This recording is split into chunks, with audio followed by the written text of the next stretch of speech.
भारत और पाकिस्तान मध्य युद्ध विरति केवल मे 18 तारिख पर्यंत कायम रहिबो। पाकिस्तान वैदेशिक मंत्री इशाक दार एभली बयान दे हईचई सृष्टि करिसेंती। न्यूज एजेंसी एएफपी ए सूचना देबा परे याकु नहीं उभय देश मध्य पुणी उत्तेजना बढ़िबा आशंका करा जाउछि। इशाक दार कहिसेंती भारत पाक युद्ध विरति संपर्क में 10 तारिख आलोचना 12 तारिख पर्यंत युद्ध विरति होइतिला। ता परवर्ती आलोचना 14 तारिख पर्यंत बढ़ितिला। एबे 18 तारिख पर्यंत युद्ध विरति रहितिबा से स्पष्ट करिसेंती। पाकिस्तान वैदेशिक मंत्री एही बयान परे भारत पाक विवाद को नहीं नुआ चर्चा आरंभ होइछि। भारत और पाकिस्तान मध्य सामरिक संघर्ष पुणी आरंभ होबाकू जाउछि कि बोली प्रश्न उठिछि। मे 18 परे पुणी थरे पाकिस्तान पक्षरु ड्रोन और क्षेपणास्त्र आक्रमण हेले एहा पुणी युद्ध भली स्थिति सृष्टि करबा नि आशंका करा जाउछि। पाकिस्तान वैदेशिक मंत्री हठात युद्ध विरतिर समयसीमा संपर्क में गणमाध्यम को बयान देवा पछरे पाकर किछि जटिल रणनीति रहितबा कहा जाउछि। तेबे दार कहिसेंती जे भारत और पाकिस्तान मध्य एबे विश्वास सृष्टिकारी प्रयास मध्य जारी रहिछि। मे 10 रे डीजीएमओ स्तर में बुझाणा हेबा समय रे मे 18 पर्यंत यह जारी रखिबाकू आलोचना होइतिला बोली दार गणमाध्यम को कहिसेंती। गत सप्ताह रे युद्ध विरति आलोचना पर यार समय सीमा नहीं कौन सूचना मिल नथिला। पूर्वरु प्रधानमंत्री नरेंद्र मोदी भारत एबे युद्ध रे पॉज लगाइछि बोली कहिथिले। तो 10 को जो बातचीत हुई वो फिर एक्सटेंड हुई। जो सीज फायर कर लें टेक्निकली बिटवीन द टू वो 12 तक हुई।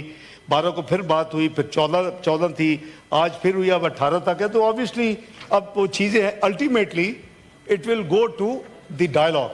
अभी तो मिलिट्री टू मिलिट्री ये कम्युनिकेशंस हैं, तो obviously the political dialogue will take place.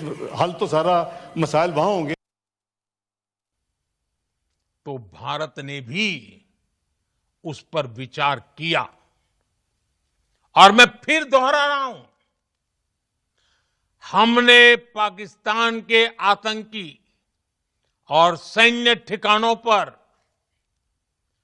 अपनी जवाबी कार्रवाई को अभी सिर्फ स्थगित किया है।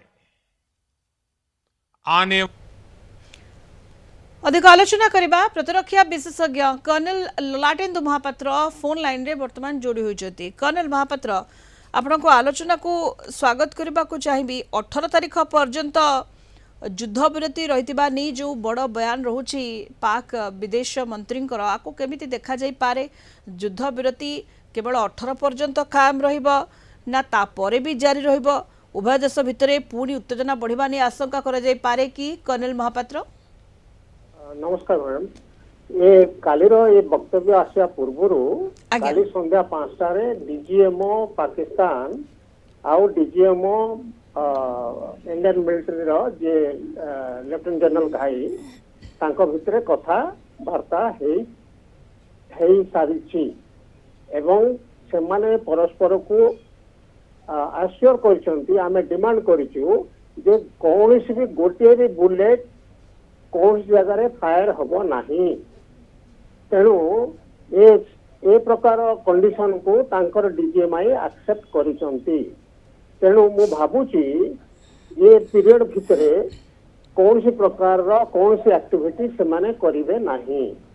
आमे जो आशंका करिबा जे से माने युद्ध को ओलेइबे काले ड्रोन अटैक करिवे एगुडा को संभावना बिल्कुल नहीं। कारण आमे तांकर जो प्रकार अवस्था करिचु जो जवाबी हमला करिचु सेथिरे सेमाने निश्चित भाव रे जानिचंती जे हमर कैपेबिलिटी कोन। तेणु आउ सेपरि लागि हेबा पई तांकर सत्साहस जुटिबो नाही। द्वितीय कथा हला आउ गोटे एंगल रो मध्य बुझिया को पड़िबो जे डीजीएम कहिचंती हमर बॉर्डर रे जो प्रकार डिप्लॉयमेंट है ताकू मध्य डीएस्केलेशन करा जाऊ। तामाने आमे तांकर तरफ जो मोबिलाइजेशन है कि बॉर्डर ट्रुप डिप्लॉय होइचंती एवं आम साइड रे मध्य जा प्रिपरेशन है ताहा क्रमशः किपरि डीएस्केलेशन हबो नॉर्मल सिचुएशन को आसीबो या ऊपर मध्य काम करा जाऊ।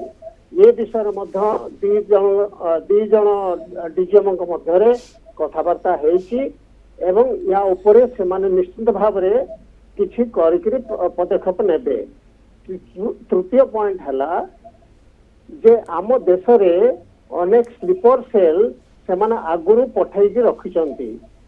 ତେଣୁ ବହୁତ ଷ୍ଟେଟରେ କେବଳ ଜେଏନ୍କେ ନୁହଁ ବହୁତ ଷ୍ଟେଟରେ ସେମାନଙ୍କର ସ୍ଲିପର ସେଲ୍ ଅଛନ୍ତି। କାଳେ ସେମାନଙ୍କୁ ଆକ୍ଟିଭ କରାଯାଇକରି ସେମାନେ ଆମ ଉପରେ ପ୍ରତିଶୋଧ ନେବେ ତା ଉପରେ ମଧ୍ୟ ଭାରତ ସରକାର ଆଉ ଗୃହ ମନ୍ତ୍ରାଳୟ ଆଉ ତା ସହିତ ଆମର ପୋଲିସ ଆଉ ପାରାମିଲିଟାରୀ ଫୋର୍ସେସ୍ ତା ଉପରେ ନଜର ରଖିଛନ୍ତି। ଆମେ ଏପରି କୌଣସି ମୌକା ତାଙ୍କୁ ଦବୁ ନାହିଁ ଯୋଉଥିରେ କୌଣସି ଭାରତୀୟ ନାଗରିକଙ୍କର କିଛି ବା ଇକ୍ୟୁପମେଣ୍ଟର ବା କୌଣସି ବସ୍ତୁର କିଛି କ୍ଷୟକ୍ଷତି ଘଟୁ। ଯଦି ଏଟା ୟା ଉପରେ ଷ୍ଟେଟେଡ୍ ଡିସିଜନ ଯୋଉ ନୟା ଭାରତରେ ମୋଦି କ୍ଲିୟର କରିଦେଇଛନ୍ତି ଯେ ଯେକୌଣସି ପ୍ରକାର ଯଦି ଉତ୍ପାତ ହୁଏ ବା ଅଘଟଣ ଘଟେ ସେଥିପାଇଁ ପାକିସ୍ତାନ ହିଁ ଜିମ୍ମେଦାର ରହିବ ଏବଂ ତା ଉପରେ ଆମେ ଯୋଉ ପ୍ରକାର ଆକ୍ସନ ଠିକ ଭାବିବୁ ସେ ପ୍ରକାର ନବୁ। ଚତୁର୍ଥ କଥା ହେଲା ବର୍ତ୍ତମାନ ଷ୍ଟେଜରେ ଚାହେ ଦାଉଦ ଇବ୍ରାହିମ ହଉ ବା ମସୁଦ ଆଜାର ହୁଅନ୍ତୁ ବା ଲକ୍ଷ୍ମୀ ହୁଅନ୍ତୁ ବା what ever the list long list of terrorist ତାଙ୍କ ମଧ୍ୟରେ ଏକ୍ସଚେଞ୍ଜ ହେଇଛି। ଆମେ ଚାହୁଁଛୁ ଯେ ସେମାନଙ୍କୁ ଭାରତକୁ ହ୍ୟାଣ୍ଡ ଓଭର କରାଯାଉ। ନେକ୍ସଟ ଷ୍ଟେପ ହେଲା ତାଙ୍କର ଅନ୍ୟ ଯୋଉ ପୋଷ୍ଟ ଗୁଡାକ ଆମର ନଜରରେ ଥିଲା କିନ୍ତୁ ଆମେ ତାକୁ ଷ୍ଟ୍ରାଇକ୍ କରିନଥିଲୁ କାରଣ ସେମାନେ କଣ କରିଥିଲେ ନା ତା ପରଦିନ ସେଗୁଡାକୁ ଭେକେଟ କରିଦେଇଥିଲେ। ଯେହେତୁ ଭେକେଟ କରିଥିଲେ ଡର ମାନରେ ଆମର ଯୋଉ ଆଗ ଯେମିତି ବାଲାକୋଟ ଷ୍ଟ୍ରାଇକ୍ କରିଥିଲୁ ସେମାନେ ଆଣ୍ଟିସିପେଟ କରିକିରି ବହୁତ ଗୁଡେ ପୋଷ୍ଟରୁ ସେଗୁଡାକ ଭେକେଟ କରାଇ ଦେଇଥିଲେ କି ଜିହାଦି କହିଥିଲେ ତମେ ପଳେଇ ଯାଅ ବାହାରକୁ। ତେଣୁ ସେଗୁଡା ଖାଲି ହେଇଯାଇଥିଲା। ସେଇଥିପାଇଁ ସେଗୁଡାକ ଆମେ ଆଟାକ୍ କରିନଥିଲୁ।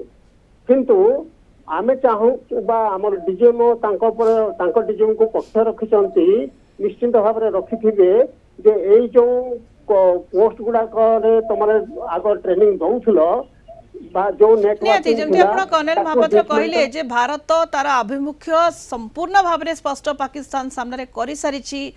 ଯଦି କିଛି ହରକତ ପାକିସ୍ତାନ କରୁଛି ମୁହଁତୋड़ ତାର ଜବାବ ଦିଆଯିବ ଏବଂ ଭାରତ ଯାହା ପଦକ୍ଷେପ ନେବା ଦରକାର ତାହା ନେବ।